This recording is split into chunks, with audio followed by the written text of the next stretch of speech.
D'après le Comité international de la Croix-Rouge, CICR, la violence a entraîné le déplacement interne de plus de 1,8 million de personnes, soit près de 10% de la population du Burkina Faso.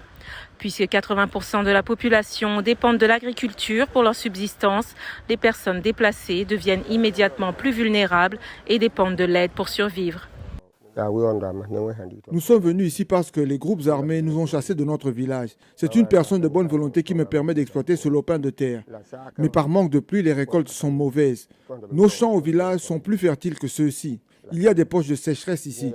Les pluies ne vont pas jusqu'à terme. Le sorgho que j'ai planté n'a pas résisté et j'étais obligé de semer du niébé à la place, sans succès.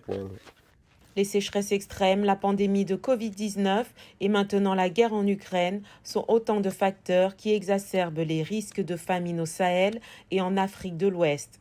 Les spécialistes de la région ont alerté sur le fait que l'aide d'urgence ne suffirait pas à long terme et qu'il faudrait accompagner les populations et institutions locales vers plus d'autosuffisance et de résilience face aux crises. Les vrais problèmes aujourd'hui, c'est une série de défaillances d'autres systèmes qui ont malheureusement abouti à une crise alimentaire, comme par exemple aucune action ou très peu d'action sur l'adaptation au changement climatique.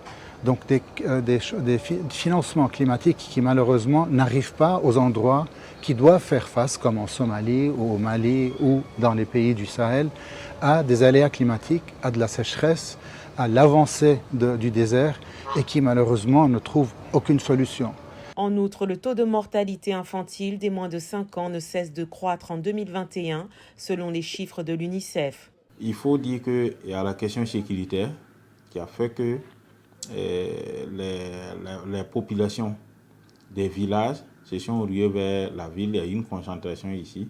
Il y a le problème d'hygiène qui se pose et également beaucoup qui sont des agriculteurs n'ont pas pu produire et tout ça, l'un dans l'autre, ça a joué en tout cas négativement pour en tout cas la prise en charge correcte des enfants. Début avril, plusieurs pays avaient promis d'augmenter leur aide alimentaire allouée au Sahel et à l'Afrique de l'Ouest à hauteur de 1,79 milliard d'euros. Toutefois, une chute brutale de l'aide internationale en Afrique inquiète les organisations mondiales.